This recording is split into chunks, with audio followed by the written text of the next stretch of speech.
वाक्य में क्रिया किसके अनुसार आए? वाक्य में क्रिया कर्म के अनुसार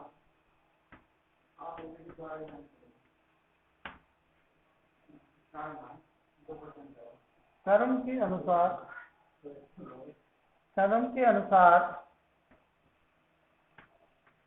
प्रयुक्त हो तो वहां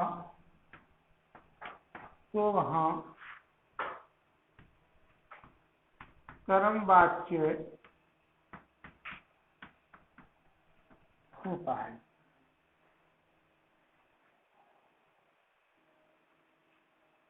जब वाक्य में क्रिया कर्म के अनुसार प्रयुक्त हो तो वहां कर्मवाच्य होता है। एक बात। दूसरी बात अपन इसमें देखते हैं,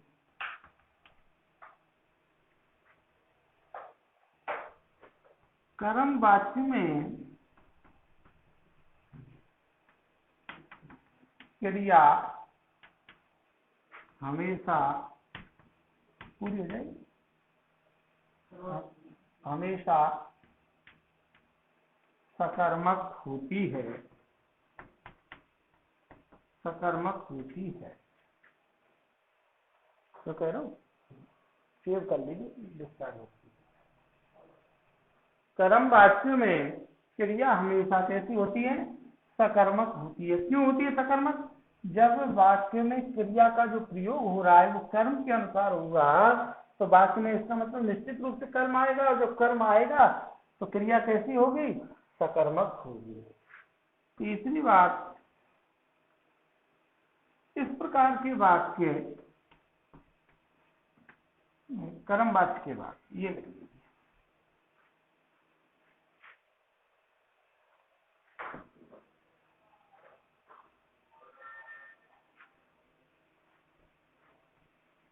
कर्मवाच्य के वाक्य से और के द्वारा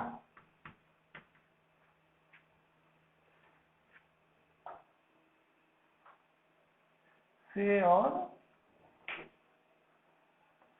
के द्वारा से जुड़े होते हैं। कर्मवाच्य के जो वाक्य होते हैं वो से और के द्वारा से जुड़े हुए होते हैं। तो ये दोस्तों केवल 3 बातें अपन को ध्यान रखनी है। जब क्रिया का प्रयोग कर्म के अनुसार हो रहा हो तो कर्मवाच्य होगा। कर्मवाच्य में क्रिया हमेशा कैसी होगी? सकर्मक होगी। तीसरी पहचान मैंने आपको बताई, सकर्मक होगी। तीसरी पहचान है कि इस प्रकार के जो वाक्य होते हैं से और के द्वारा से जुड़े हुए होते हैं। ठीक है, अब देखते हैं अपन उदाहरण।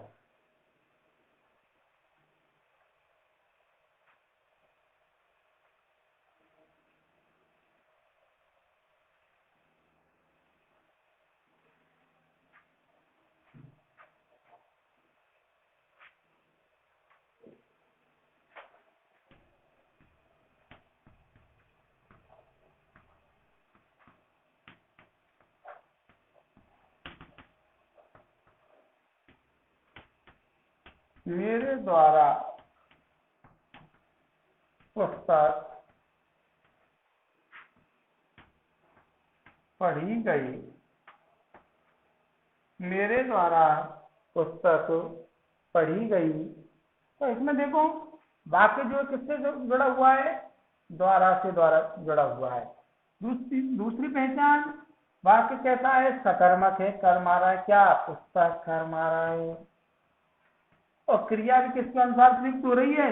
कर्म के अनुसार। क्या पढ़ी गई? पुस्तक पढ़ी गई। पुस्तक स्त्रीलिंग शब्द है तो यहाँ पर क्रिया भी स्त्रीलिंग आई है, तो इसका मतलब क्रिया किसके अनुसार किसका अनुसरण कर रही है? कर्म का अनुसरण कर रही है।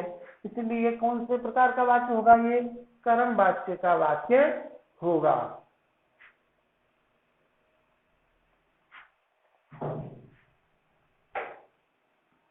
मुझसे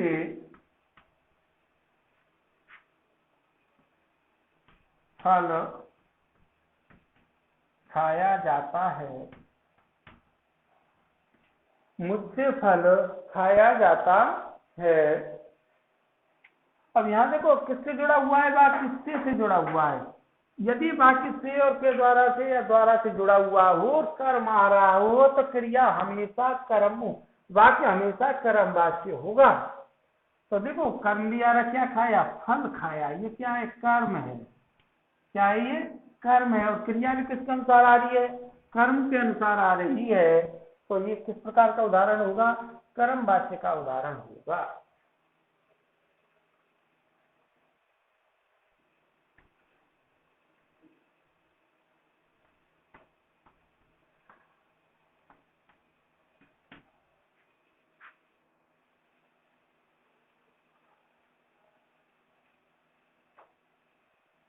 मेरे द्वारा बाजार से पुस्तक लाई गई। तो मेरे द्वारा किससे जुड़ा हुआ है, द्वारा से दो कर्म, बाजार और पुस्तक। क्रिया किसके अनुसार आई है, कर्म के अनुसार आई है। तो इस प्रकार के जो वाक्य होते हैं वो सब कर्म वाक्य के वाक्य होते हैं। तो दोस्तों कर्म वाक्य में केवल हमें यही ध्यान रखना है, नोट कर लें अपनी नोटबुक में, कि कर्म वाक्य जो वाक्य होते हैं वो से और के द्वारा या द्वारा से जुड़े हुए होते हैं। इसके साथ यदि उसमें कर्म और दे रखा है तो वो निश्चित रूप से कर्म वाक्य के ही वाक्य होंगे।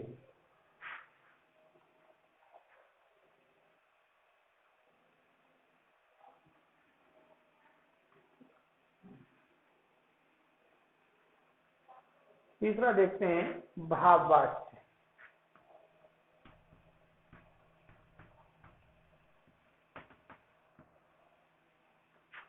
जब वाक्य में क्रिया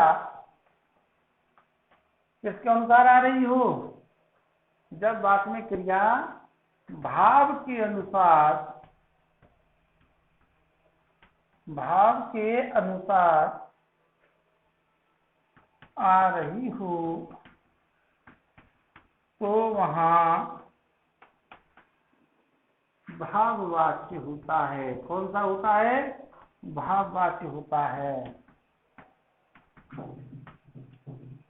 पहले अपन पढ़ चुके हैं इस बात को, जब क्रिया किसके अनुसार आ रही हो, भाव के अनुसार आ रही हो, तो वहां भाववाच्य होता है। दूसरी पहचान अपन देख सकते हैं, क्रिया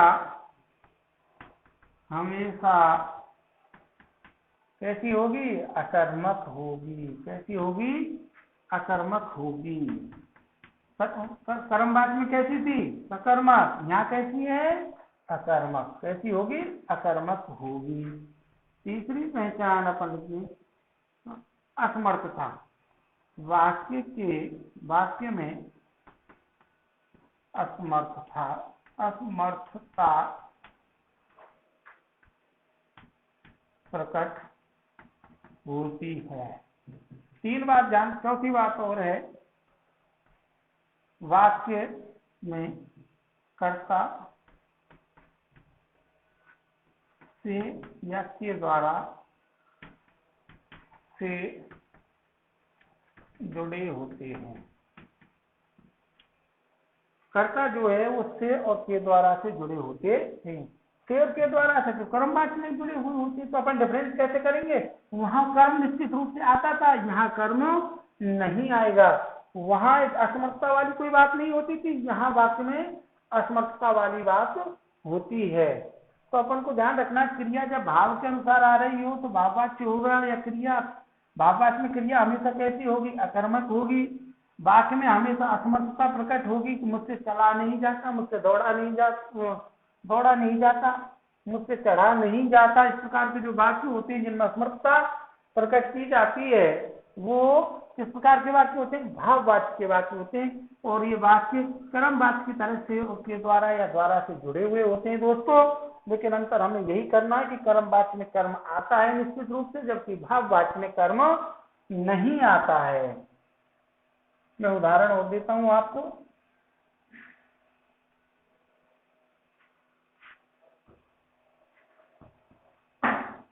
मुझसे चला नहीं जाता। तो यहाँ देखो मुझसे करता है, चलना क्रिया है, जाना क्रिया है, तो यहाँ कर्म नहीं है। दूसरी पहचान अपन देखें, से जुड़ा हुआ है वाक्य।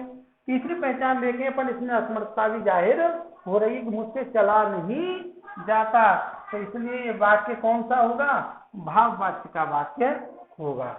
दूसरा उदाहरण, मेरे द्वारा पढ़ा नहीं जाता, मेरे द्वारा पढ़ा, मुझसे। इससे पहली वाली वीडियो में हमने सारे नियम भाववाच्य के लिख लिए थे। मुझसे पढ़ा नहीं जाता, मुझसे पढ़ा नहीं जाता। दूसरी बात में ये भी है कि भाववाच्य के जो वाक्य होते हैं, कर्मवाच्य के जो वाक्य होते हैं, वो से और के द्वारा से जुड़े हुए होते हैं, से और के द्वारा से जुड़े हुए होते हैं। लेकिन कर्मवाच्य के वाक्यों में कर्म निश्चित रूप से आता है और भाववाच्य के वाक्यों में कर्म नहीं आता है। तो मुझसे देखो, से जुड़ा हुआ है, पढ़ना क्रिया है, जाना क्रिया है, कर्म का यहाँ अभाव है। और तीसरी पहचान यहाँ असमर्थता भी हो रही है। तो अपना जो वाक्य होगा वो कौन से प्रकार का होगा? भाववाच्य का होगा।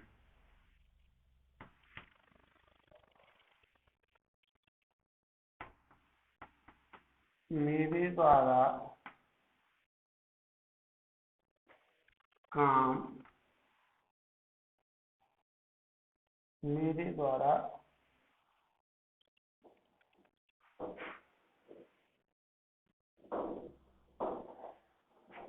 चला नहीं जाता। तो मेरे द्वारा से जुड़ा हुआ है, चलना क्रिया है, जाना क्रिया है, लेकिन यहाँ कर्म नहीं है। और दूसरी पहचान असमर्थता है कि चला नहीं जाता। भाववाच्य के वाक्य को हम आसानी से पहचान सकते हैं। जो मुख्य बात इसमें होती है वो होती है असमर्थता की। जब वाक्य में कर्म नहीं दे रखा है और असमर्थता वाक्य जाहिर कर रहा है कि मुझसे ये काम किया नहीं जा सकता, तो ऐसी स्थिति में जो वाक्य होता है वो होता है भाववाच्य। एक नियम और लिख लेते हैं अपन नोट लगा करके भाववाच्य के अंतर्गत ही।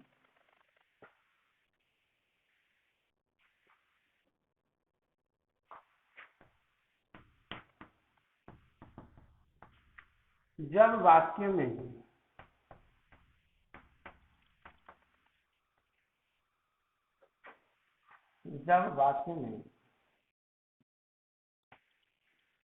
कर्म दे रखा हो और कर्ता और कर्म पर दोनों के साथ विभक्ति चिन्हों का प्रयोग हो, विभक्ति चिन्हों का प्रयोग हो, तो वहां भी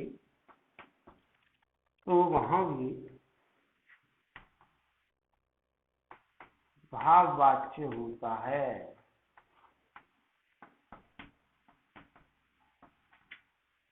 देखिए दोस्तों, हम बार बार यही पढ़ रहे हैं कि भाई भाववाच्य जो होता है उसमें कर्म नहीं आता है, लेकिन कुछ उदाहरण ऐसे भी मिल जाते हैं जिनमें कर्म हमको दिखाई देता है, वो भाववाच्य के उदाहरण होते हैं। तो उनके साथ यही शर्त होती है कि कर्ता जो होता है इसके साथ भी विभक्ति चिन्ह होगा, विभक्ति चिन्ह होगा, प्लस कर्म के साथ भी क्या होगा विभक्ति चिन्ह होगा, और अंत में होगी क्रिया। तो ऐसी स्थिति जब कहीं आ जाती है हमारे पास तब भी हम भाववाच्य, उन उदाहरणों को भी हम भाववाच्य के उदाहरण मानेंगे। जैसे मैं आपको इसको समझा देता हूँ, सिंपल सी बात है, इसमें कोई ऐसी बात है नहीं जिसमें आप भ्रमित हों। जैसे राम ने रावण को, दोस्तों कारक चिन्ह लिखा हुआ आना चाहिए दोनों के साथ, रावण को मारा, राम ने रावण को मारा। तो देखो मैंने शर्त लगाई थी आपको, कर्ता के साथ भी विभक्ति चिन्ह है और कर्म के साथ भी विभक्ति चिन्ह है। तो ऐसी स्थिति में जब कर्ता और कर्म दोनों के साथ विभक्ति चिन्ह आ जाए तो वहां पर भी हमारा जो वाच्य होता है वो होता है भाववाच्य। कौन सा होता है? भाववाच्य।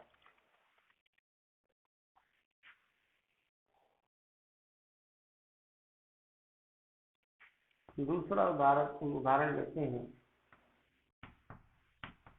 लड़कियों ने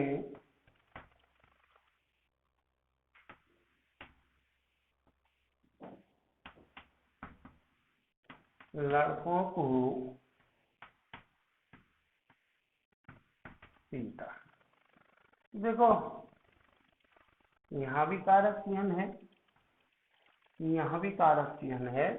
तो ऐसी स्थिति में जब कर्ता और कर्म दोनों के साथ कारक चिन्हों का प्रयोग हो रहा हो तो वाक्य होगा आपका भाववाच्य का। मैं नहीं समझता हूँ कि इसमें आपको कहीं कोई समस्या होगी।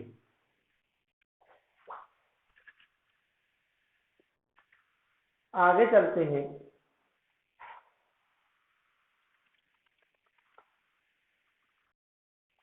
अब देखते हैं वाक्यों का रूपांतरण।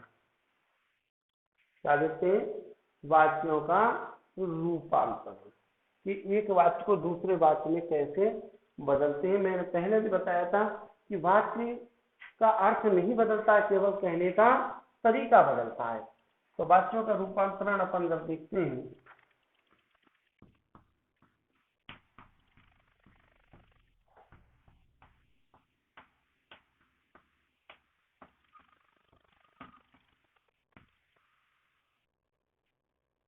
सबसे पहले देखते हैं अपन कर्तरीवाच्य।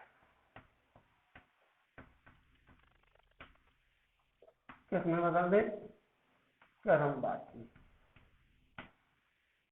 कर्तरीवाच्य को हमें किसमें बदलना है? कर्मवाच्य में बदलना है। जैसे वह पत्र लिखता है, वह पत्र लिखता है। एक तो दोस्तों जो यहाँ ध्यान रखने की जो बात है वो ये है कि हमारा काल नहीं बदलना चाहिए। जिस काल के वाक्य को हम दूसरे वाक्य में बदल रहे हैं तो उसका जो अर्थ है उसी काल में निकलना चाहिए। जैसे वह पत्र लिखता है, तो अपन उसको कर्म वाक्य में बदलेंगे तो लिखेंगे उसके द्वारा, से या द्वारा से जुड़े हुए होते हैं, उसके द्वारा पत्र लिखा। वही बात है, केवल मैंने उसको थोड़ा सा परिवर्तन करके लिख दिया है। वह पत्र लिखता है, अब मैंने उसी को क्या लिख दिया? उसके द्वारा, क्योंकि हमें से या के द्वारा का प्रयोग करना, तो उसके द्वारा पत्र लिखा जाता है। तो हमारा यहाँ जो काल है उसमें हमने परिवर्तन नहीं किया है। दूसरा उदाहरण अपन देखते हैं दोस्तों। राम ने पुस्तक लिखी, राम ने पुस्तक। अब अपने आप पता चल रहा है कि राम के द्वारा पुस्तक लिखी गई। क्या हो जाएगा? राम के द्वारा पुस्तक, राम ने पुस्तक लिखी, तो राम के द्वारा पुस्तक लिखी गई। राम के द्वारा पुस्तक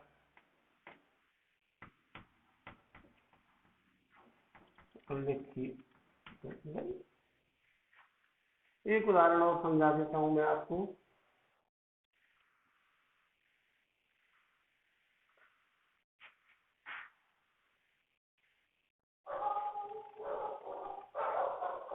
तीसरा,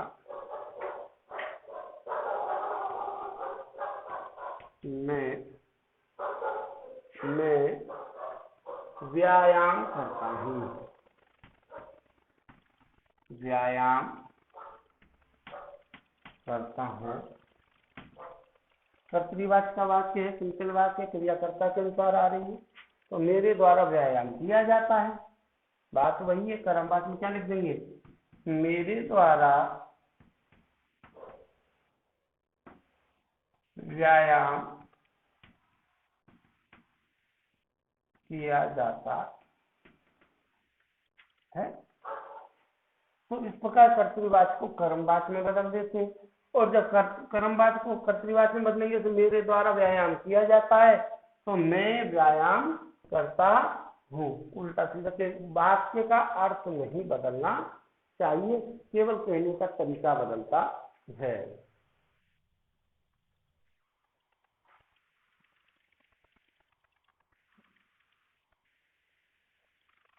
अब देखते हैं कर्तृवाची को भाववाची में बदलना।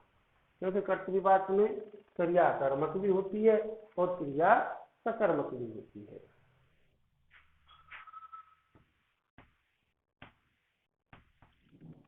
कर्तृवाची को कितना बदल देते हैं अपन? भाववाची में।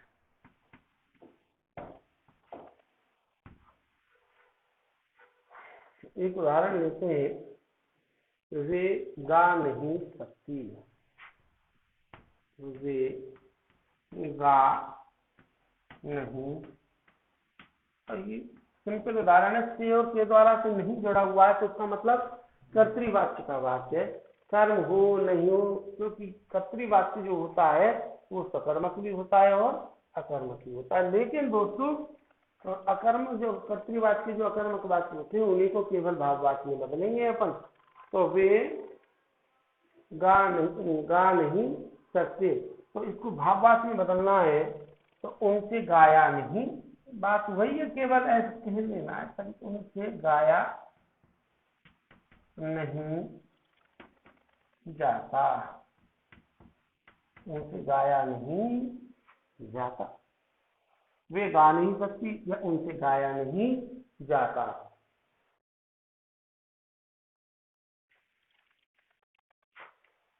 मैं अब चल नहीं पाता।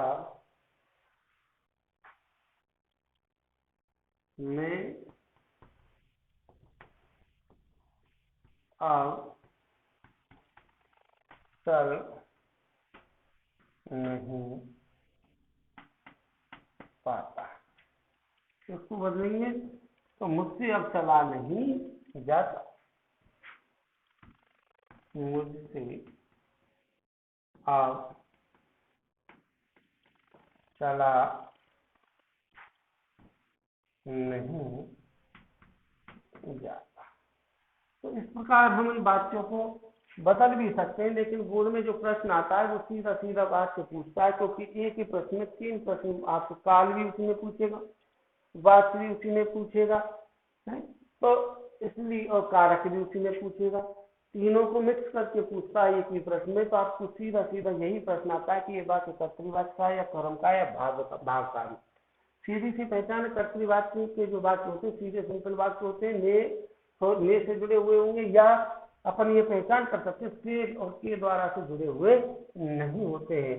कर्मवाची के जो वाक्य होते हैं सकर्मक क्रिया होती है, उनमें से और के द्वारा से जुड़े हुए होते हैं। भाववाची के जो वाक्य होते हैं असमर्थता जाहिर करके कर्म का अभाव पाया जाता है। और यदि मान लीजिए कुछ उदाहरण ऐसे भी देखने को मिलते हैं जिनमें कर्म आ जाता है और वो भाववाची के उदाहरण होते हैं, तो दोस्तों उनमें हमको याद रखना है कि इस प्रकार के उदाहरणों में कर्ता और कर्म दोनों के साथ क्रियक चिह्न अर्थात विभक्ति चिह्नों का प्रयोग निश्चित रूप से होता है। तो इस प्रकार ये जो हमारा जो टॉपिक था वाक्य का, ये कंप्लीट होता है।